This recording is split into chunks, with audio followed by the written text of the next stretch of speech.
Nu, čau, Jānis, pastāsti, kur mēs esam. Tātad mēs esam Rīgas centrāla tirgu. Mēs redzam reku čaļu. Pēc vecās schēmas. Liek bruģi, kuru var pazūd vecais, mēs, protams, nezinām, bet vajag uzprasīt, jo mums te tā pateica, ka čaļi saņem aploksnēs. Tas ir viens.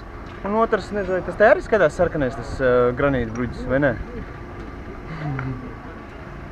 Čaļiem šis te arī skatās sarkanais granīta bruģis. Tāpat vecā schēma, vai ne? Vai tas te jau pa jaunam? Ko? Tā kā Baronijā nav tāda pati schēma, ka ņemam lētāko bruģi, tā kā te pērk milz pa dārgāko, lai viņš var kokus pēc tam no paletēm šņaukt. Ko? Ne? A jūs to te algu arī aploksnēs saņemat vai nē? Tā ir jau taisnība, ko mēs dzirdējām? Ko?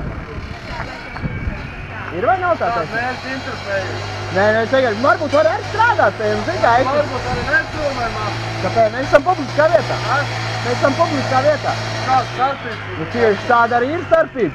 Tad, kad tu būsi savā mājā, es tev varu nefilmēt, jā. Bet šitien te mēs varam filmēt visu, ko mēs vēlamies, ne? Tad tas tā aizskar, ir tā taisnība, jā?